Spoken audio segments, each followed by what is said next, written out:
Thank you for listening to Life Improvement Radio. You are listening to a rebroadcast of a previously recorded show. We're live here at the Miami Book Fair, powered by Life Improvement Radio, the Neil Haley Show. Changing the name, but still the same thing, and it's really an exciting time that my network has covered the Miami Book Fair for 8 years with powered by Life Improvement Radio. Eric and I were there the first year. We have been in our studios for the last, 7 now, but it's just unbelievable to interview these amazing authors. I call it the Super Bowl of books, and if you never experienced the Miami Book Fair, you got to go and check it out. And I have another co-host today as well, but first I want to introduce the owner of Life Improvement Media, Life Improvement Radio, all the different channels, Eric Remmel. Eric, how are you? I know you're excited about chatting with us today with these amazing authors. Thanks, Neil. Yeah, I'm super excited. It's been a fun 8-year journey. Like you said, been doing this for quite a while, and every year we get more and more celebrities and authors and all kinds of cool people that have written, books about their life and the world, and it's just a lot of fun. It's really fun having Peter join us again this year, and I'm looking forward to all the great interviews we get to do. All right, Peter, and I also want to welcome the program my co-host for the Total Education Hour. He does lots of different things for me in social media and everything. Peter Routledge. Peter, I know this is exciting second year. You were blown away last year for 2 days, but this year it's just one, but some amazing authors, and I know you're excited. Yeah, most definitely. And I'm waiting for great conversations, and we got a good plan, and I'm just ready to go. All right, we're going to be ready to roll in a second, and then I guess in the betweens, we're going to talk about the segues of how things have changed for all three of our networks, the Perseverance Network, the Neil Haley Show, and then also Eric Remmel's juggernaut of different radio stations he has now. He's definitely, it's been an exciting, amazing 8-year journey. We'll get to it for sure. And now, what excites me about this is what I learn in 1 day or 2 days, and really get to connect with some amazing people that are looking for that platform. And that's the cool thing about our guest. And the first guest we're going to have on the program, it's going to really be interesting to hear why they've written books and why they have such a huge passion for specific things. And that's what's the exciting part of this is different perspectives, different passions. He is ready to go. And my producer did inform me that I do have Ashley Dawson on the show. Ashley, thanks for calling. You're the author of Extinction, A Radical History. How are you, Ashley? Hi. Thanks so much for having me on the show. I'm doing well, thank you. Absolutely. Kind of going right into this. Is this your first time at the Miami Book Fair? Yes, it is. So you're excited, right? This is an amazing thing, isn't it? Yeah, it is. It's a really great event. So exciting to be here with so many authors doing really wonderful work.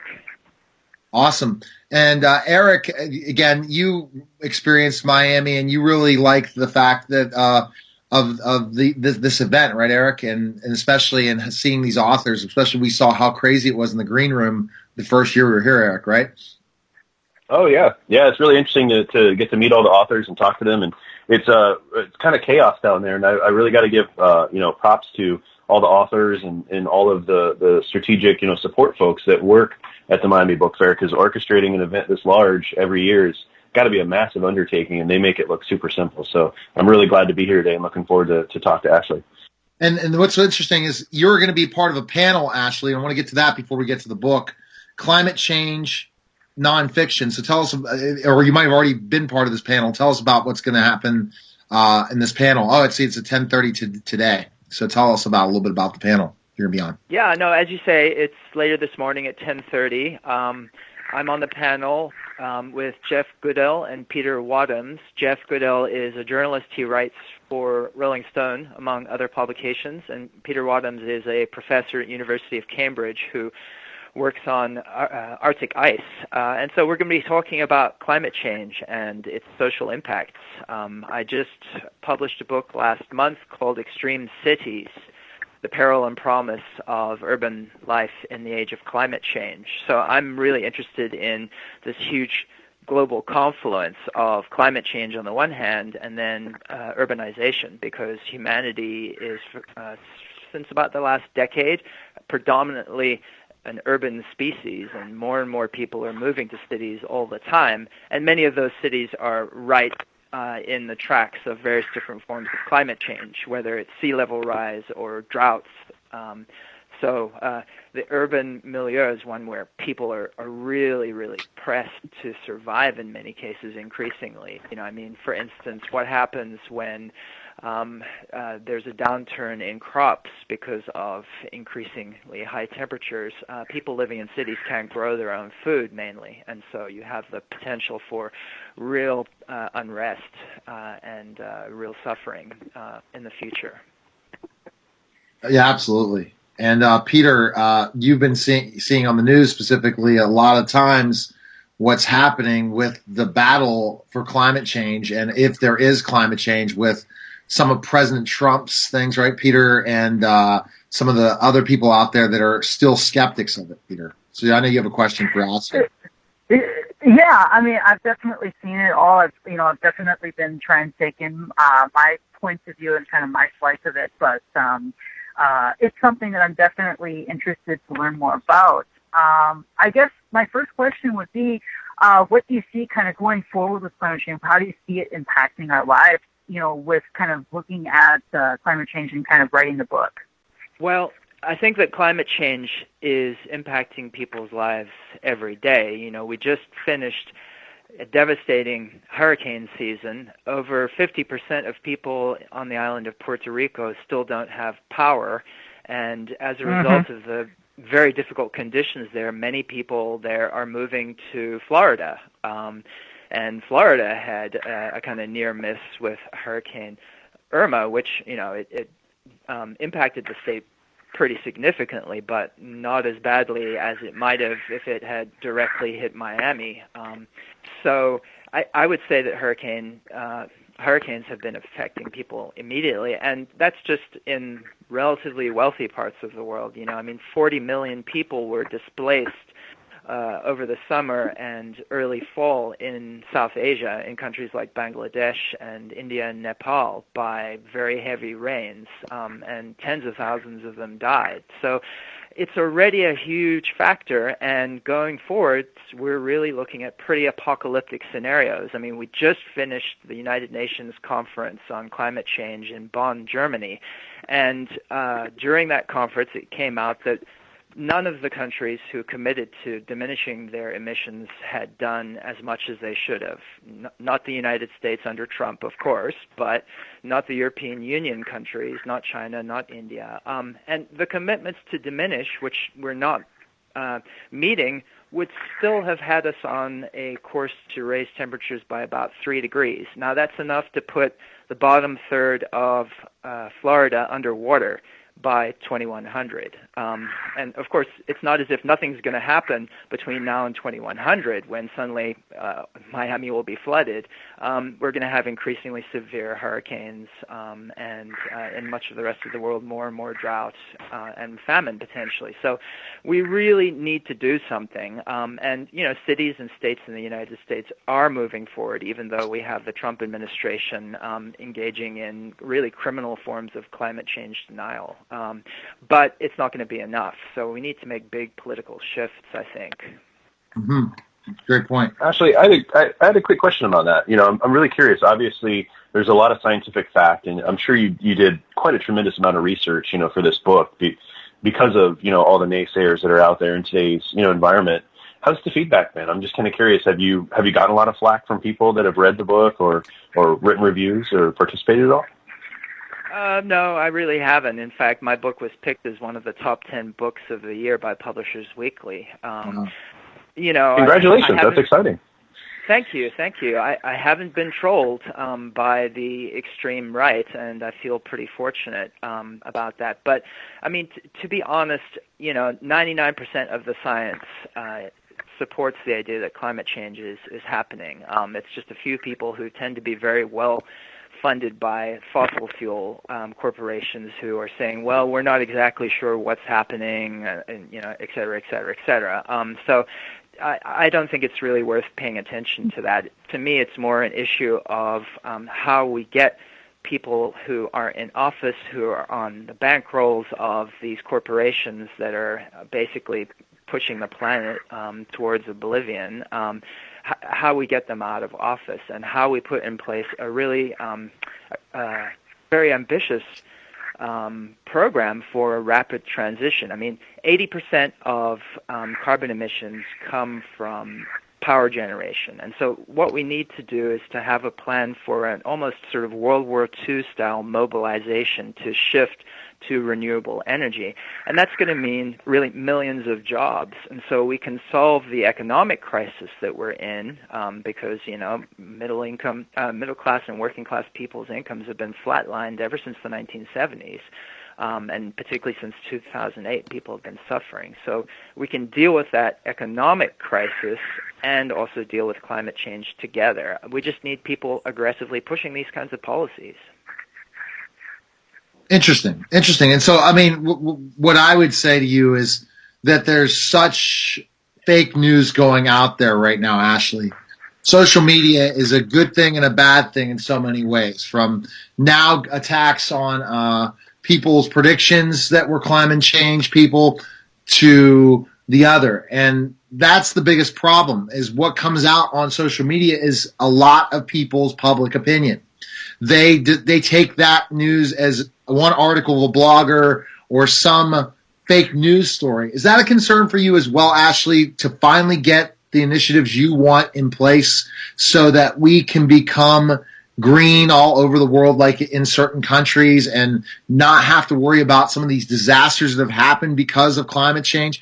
Because what happens is that they have the certain people have their agendas and they use social media to sway the uninformed. Wouldn't you agree, Ashley? Yeah, no, I think that you're right. I think that, as you say, social media can be quite powerful, and it can help disseminate perspectives that are outside the mainstream, and we need those kinds of perspectives. The kind of really rapid transition plan that I'm calling for is something that neither the Democrats nor the Republicans have embraced. Back during the Obama administration, there was a little bit of discussion of a kind of Green New Deal, but he didn't really come through. And as a result of that, people became quite disillusioned. And I think unions like the AFL-CIO and a fair number of working class people kind of got co-opted by Trump's arguments about jobs through development of coal and other fossil fuels. So, we really need to get the message out that we need a really, really radical transformation, and that this is going to be something that is good for the average person and doesn't leave them behind the way they've been left behind by both political parties. And I think social media can help to do that. But I think you're right that there's also a lot of organizing on the right wing, including very, very scary alt-right or neo-fascist tendencies on social media. We need to resist that in various different ways by calling it out and making it clear and talking about what the implications are. I mean, the fact that Puerto Rico has been devastated and that the people there have been pretty much abandoned. I mean, when will people finally wake up? What is it going to take? Is it going to take the flooding of the bottom third of Florida and the destruction of Miami, or the destruction again of New Orleans, to get people to see that the course we're on is not something that makes any sense?